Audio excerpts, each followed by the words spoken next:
தெற்கு காஷ்மீரின் பகல்காமில் ஏப்ரல் 22ஆம் தேதி செவ்வாய்க்கிழமை தீவிரவாதிகள் நடத்திய பயங்கர தாக்குதலில் சுமார் 28 பேர் பரிதாபமாக உயிரிழந்துள்ளனர். மேலும் சில சுற்றுலா பயணிகள் படுகாயம் அடைந்துள்ளனர். படுகாயம் அடைந்தவர்களில் சிலரின் நிலை கவலைக்கிடமாக உள்ளதாக காவல்துறை வட்டாரங்கள் தெரிவித்துள்ளன. இதுவரையில் கிடைக்கப்பட்ட தகவலின்படி பகல்காமில் உள்ள சாலைக்கு அப்பாற்பட்ட புல்வெளியான பைஸ்ரன் என்ற இடத்தில் சுற்றுலா பயணிகள் மீது தீவிரவாதிகள் துப்பாக்கி சூடு நடத்தினர். காயமடைந்தவர்கள் மருத்துவமனைக்கு சிகிச்சைக்காக கொண்டு செல்லப்பட்டுள்ளனர். பைஸ்ரானில் சுற்றுலா பயணிகள் மீது 2 அல்லது 3 தீவிரவாதிகள் கண்மூடித்தனமாக துப்பாக்கி சூடு நடத்தியதாக மூத்த போலீஸ் அதிகாரி தெரிவித்துள்ளார். பைஸ்ரான் என்ற பகுதிக்கு கால்நடையாக மட்டுமே செல்ல முடியும். இது ஒரு பிரபலமான சுற்றுலா தலமாகும். சுற்றுலா காலகட்டத்தில் இங்கு கூட்டம் அதிகமாக இருக்கும். தாக்குதல் குறித்து தகவலறிந்த போலீஸ் குழு, ராணுவம் மற்றும் துணை ராணுவ படையினர் உடனடியாக சம்பவ இடத்திற்கு விரைந்துள்ளனர். அங்கு படுகாயமடைந்த சுற்றுலா பயணிகளை மீட்கும் பணியிலும் தாக்குதல் நடத்தியவர்களை கண்டறியும் நடவடிக்கைகளிலும் ஈடுபட்டுள்ளனர். இந்த ஆண்டில் சுற்றுலா பயணிகள் மீது தீவிரவாதிகள் நடத்திய முதல் தாக்குதல் இதுவாகும். கடந்த ஆண்டு மே மாதம் சுற்றுலா பயணிகள் மீது தீவிரவாதிகள் தாக்குதல் நடத்தியதில் 2 சுற்றுலா பயணிகள் காயமடைந்தனர். அந்த சம்பவம் பகல்காமில் தான் நடந்தது. இந்த தாக்குதலுக்கு பிரதமர் நரேந்திர மோடி கடும் கண்டனம் தெரிவித்துள்ளார். மேலும் சம்பவம் குறித்து உள்துறை அமைச்சர் அமித்ஷாவிடம் தொலைபேசியில் உரையாடினார், தகவல் கேட்டறிந்தார். இந்நிலையில் ஜெட்டாவில் இருந்து ஸ்ரீநகருக்கு அமித்ஷா செல்கிறார். ஜம்மு காஷ்மீர் மாநிலம் பகல்காமில் நடந்த தீவிரவாத தாக்குதலை நான் வன்மையாக கண்டிக்கிறேன். தங்கள் அன்புக்குரியவர்களை இழந்தவர்களுக்கு இரங்கலை தெரிவித்துக் கொள்கிறேன். காயமடைந்தவர்கள் அனைவரும் விரைவில் குணமடைய பிரார்த்திக்கிறேன். பாதிக்கப்பட்டவர்களுக்கு அனைத்து உதவிகளும் செய்யப்படுகின்றன. இந்த கொடூர செயலில் பின்னணியில் உள்ளவர்கள் சட்டத்தின் முன் நிச்சயம் உடனடியாக நிறுத்தப்படுவார்கள். அவர்கள் இத்தகைய கொடூர குற்றத்திலிருந்து தப்பிக்கவே முடியாது. அவர்களின் தீய செயல் திட்டங்கள் ஒருபோதும் வெற்றியடையாது என்று பிரதமர் நரேந்திர மோடி தனது எக்ஸ் தள பக்கத்தில் குறிப்பிட்டுள்ளார். சுற்றுலா பயணிகள் மீதான தாக்குதலுக்கு மக்கள் ஜனநாயக கட்சி தலைவர் மெஹபூபா முப்தி உள்ளிட்ட பல்வேறு அரசியல் கட்சி தலைவர்கள் கடும் கண்டனம் தெரிவித்துள்ளனர். பகல்காமில் சுற்றுலா பயணிகள் மீதான கோழைத்தனமான தாக்குதலை நான் வன்மையாக கண்டிக்கிறேன். இது போன்ற வன்முறைகள் ஏற்றுக்கொள்ள முடியாதவை மற்றும் கண்டிக்கத்தக்க வேண்டியவை. வரலாற்று ரீதியாக காஷ்மீர் சுற்றுலா பயணிகளை அன்புடன் வரவேற்கும் அற்புத பகுதியாகும் என்றும் கூறப்படுகிறது. காஷ்மீரின் பகல்காமிற்கு சுற்றுலா சென்றிருந்த ஒடிசா மாநில பொதுத்துறை நிறுவனத்தில் பணியாற்றிய பிரசாந்த் சத்பதி பயங்கரவாதிகள் நடத்திய தாக்குதலில் தலையில் குண்டுபட்டு சம்பவ இடத்திலேயே பரிதாபமாக துடிதுடித்து உயிரிழந்தார். ஏப்ரல் 22ஆம் தேதி செவ்வாய்க்கிழமை அன்று பயங்கரவாதிகள் நடத்திய தாக்குதலில் கொல்லப்பட்டவர்கள் பெரும்பாலும் ஆண்கள் ஆவர். அவர்களுடன் சுற்றுலா சென்றிருந்த பெண்கள் மற்றும் குழந்தைகளை பயங்கரவாதிகள் எதுவும் செய்யாமல் விட்டுவிட்டனர். ஒடிசா மாநிலத்தின் பாலசோர் மாவட்டத்தை சேர்ந்த சுற்றுலா பயணி ஒருவர் பரிதாபமாக கொல்லப்பட்டார். ரெமுனாவை சேர்ந்த பிரசாந்த் சத்பதி தனது மனைவி பிரியதர்ஷினி மற்றும் 9 வயது மகனுடன் ஏப்ரல் 19ஆம் தேதி விடுமுறைக்கு காஷ்மீர் சென்றிருந்தார்.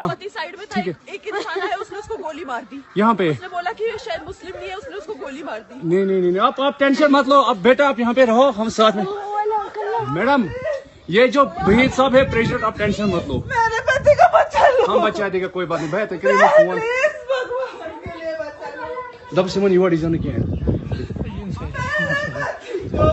ठीक है ठीक है, हम बचा देंगे ना, आप टेंशन मत लो, मैं आ रहा हूँ। मैं कहाँ पे आपका ये हस्बैंड,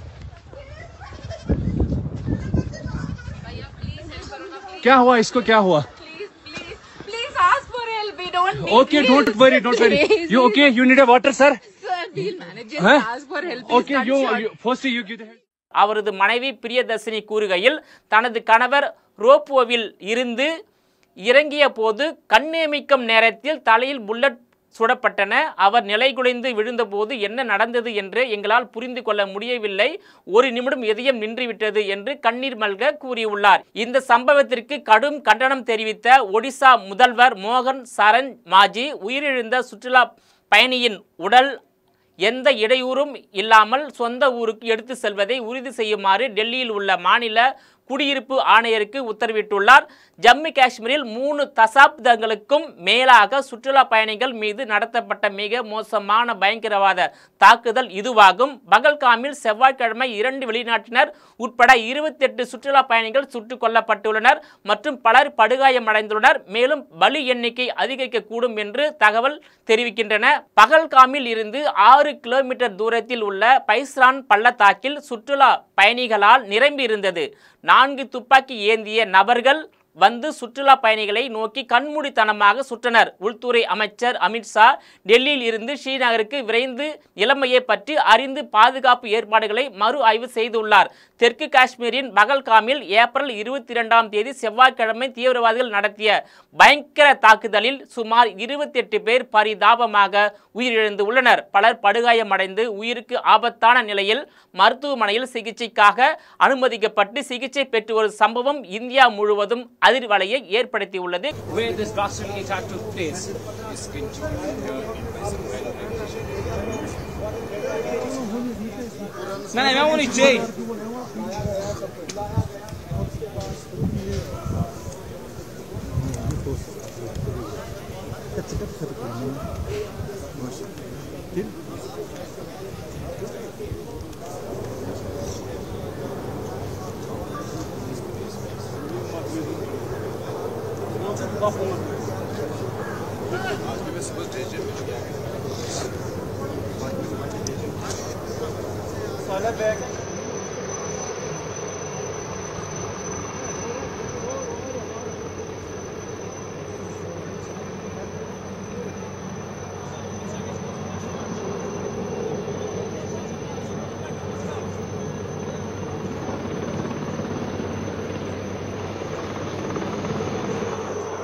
காஷ்மீரில் அப்பாவி சுற்றுலா பயணிகள் மீதான இந்த தாக்குதல் சம்பவம் உலக நாடுகளிடையே அதிர்ச்சி ஏற்படுத்தி உள்ளது. குறிப்பாக அமெரிக்கா, இஸ்ரேல், நியூசிலாந்து, நேபாளம் என பல்வேறு நாட்டின் தலைவர்களும் இச்சம்பவத்திற்கு கடும் கண்டனம் தெரிவித்து உள்ளனர்.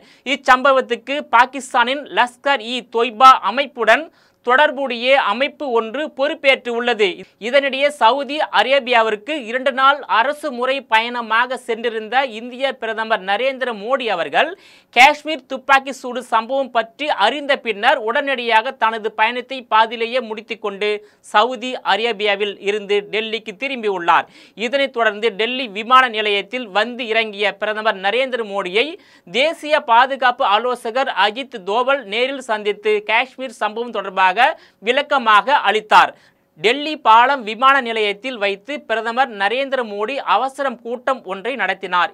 இதில் பிரதமர் நரேந்திர மோடியுடன் தேசிய பாதுகாப்பு ஆலோசகர் அஜித் தோவல், வெளியுறவுத்துறை அமைச்சர் ஜெய்சங்கர் உள்ளிட்டோர் கலந்து கொண்டனர். உள்துறை அமைச்சர் அமித்ஷா அவர்கள் சம்பவ இடத்திற்கு நேரில் சென்று உரிய மீட்பு நடவடிக்கைகளை எடுத்து வருகிறார். இதனிடையே ஜம்மு காஷ்மீரில் இந்திய இராணுவத்தினர் தீவிரவாதிகள் குறித்து தேடுதல் வேட்டை நடத்தி வருகின்றனர். காஷ்மீரில் தீவிரவாதிகள் நடத்திய தாக்குதலை கண்டித்து உள்ளூர் மக்கள் சார்பில் மெழுகுவர்த்தி ஏந்தி அமைதி ஊர்வலம் நடத்தப்பட்டது. ஜம்மு காஷ்மீரில் சுற்றுலா பயணிகள் மீது தீவிரவாதிகள் நடத்திய தாக்குதலில் 28 பேர் பரிதாபமாக கொல்லப்பட்டுள்ள சம்பவம் உலக நாடுகளிலேயே உலுக்கி உள்ளது என்றுதான் சொல்ல வேண்டும். நேயர்களே, மீண்டும் இது போன்ற மற்றொரு நிகழ்ச்சியில் சந்திக்கிறேன். அதுவரையில் உங்களிடமிருந்து விடைபெறுவது நான் உங்கள் விஜயபாலன்.